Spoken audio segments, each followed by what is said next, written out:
अस्सलाम वालेकुम दोस्तों, बी ए बर्ड अवेरी यूट्यूब चैनल पर खुश आमदीद। आज की वीडियो के अंदर आपको 3 ऐसी टिप्स बताऊंगा जिनको फॉलो करके आप अपने बर्ड से अच्छी ब्रीड हासिल कर सकते हैं। बिना टाइम वेस्ट किए वीडियो को शुरू करते हैं। वीडियो को शुरू करने से पहले अगर आप चैनल पर नए हैं तो चैनल को सब्सक्राइब करें और साथ लगे बेल आइकन को प्रेस करें ताकि आने वाली तमाम वीडियो सबसे पहले आप तक पहुंच सकें। सबसे पहला पॉइंट है, हमारे पास मेल और फीमेल कंफर्म होने चाहिए। बजीज पैरेट के अंदर जो मेल होता है उसकी नोज़ का कलर डार्क ब्लू होता है और जो फीमेल होती है उसकी नोज़ का कलर वाइट होता है। मेल और फीमेल बजीज पैरेट में आप इस तरह चेक कर सकते हैं। अगर आप लोगों के पास म्यूटेशन अलग है, यानी आप लोगों के पास अल्बाइनो बजीज हैं या आप लोगों के पास लाटिनो बजीज हैं, तो इनकी नोज़ का कलर जो होता है वो हमारे पास लाइट ब्लू कलर होता है मेल का, और जो फीमेल है उसका कलर वाइट होता है। इस तरह आप बजीज में मेल और फीमेल चेक कर सकते हैं। जब मेल और फीमेल कन्फर्म हो जाए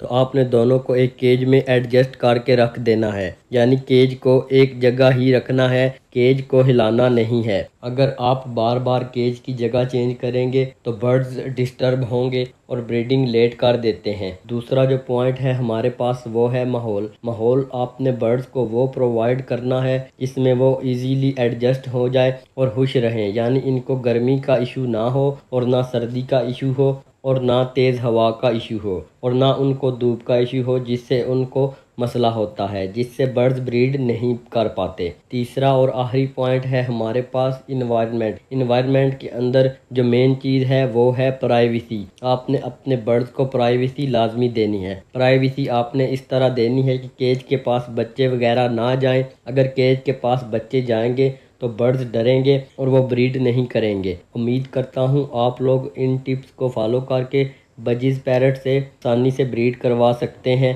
उम्मीद करता हूँ इस वीडियो से आपने काफ़ी सारी चीज़ें सीखी होंगी। ये थी आज की वीडियो। मिलते हैं अगली वीडियो में। अल्लाह हाफिज़।